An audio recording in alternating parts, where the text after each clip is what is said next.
प्रेम से बोलिए कृष्ण भगवान की जय। बड़े सौभाग्य की बात है, महागौरी मंदिर प्रांगण में श्रीमद् भगवद गीता पाठ प्रत्येक रविवार को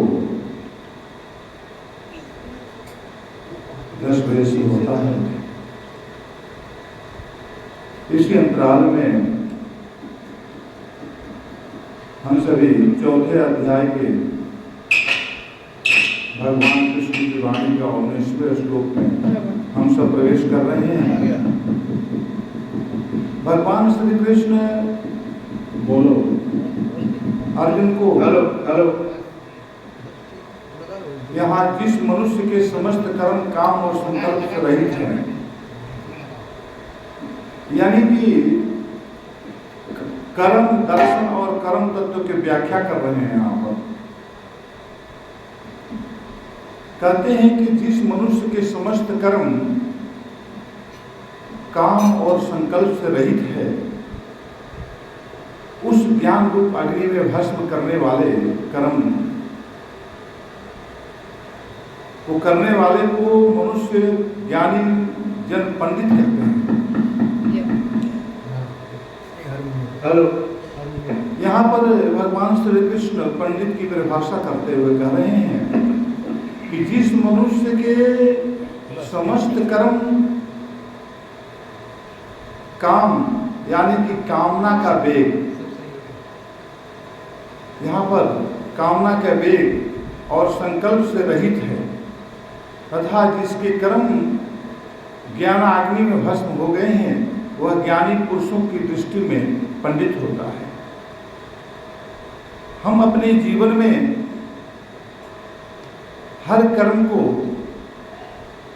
कामना और संकल्प से युक्त करके उसका संचालन करते हैं,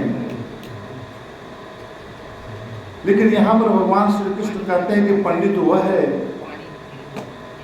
जो कामना से रहित हो, अनासक्त हो, निष्काम हो। क्योंकि साधक को कर्म करने में कामना और संकल्प की परिसमाप्ति करने का ज्ञान द्वारा कर्म बंधन से मुक्त होने का प्रयत्न करना चाहिए। ये कामना से युक्त कर्म ही हमें बंधन से युक्त कर देता है, बंधन में बांध देता है।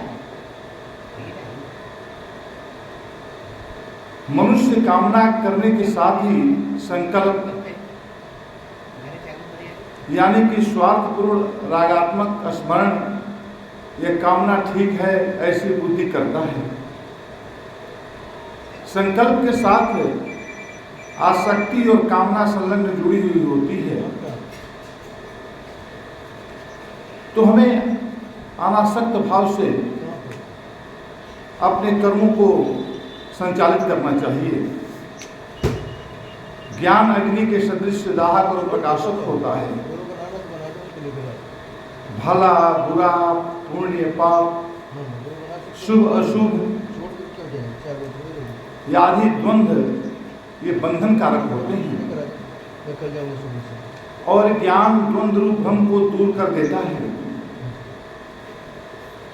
ज्ञान अग्नि कर्म बंधनों को भस्म कर देती है, तथा ज्ञानी पुरुष कर्म करते हुए भी निष्काम कर्म रहित अथवा कर्म मुक्त हो जाता है।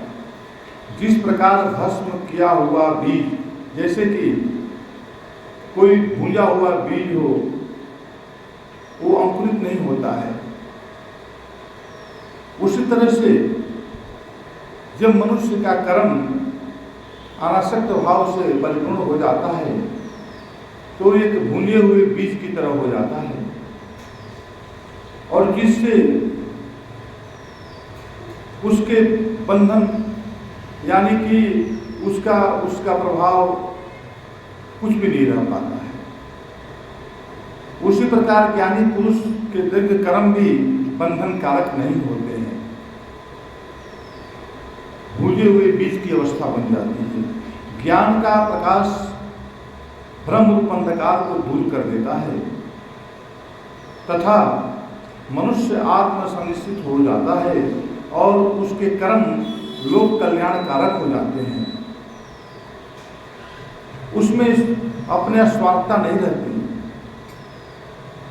वो कर्म लोक के कल्याण के लिए ही उसका हर कदम उठता है, उसका हर कर्म बनता है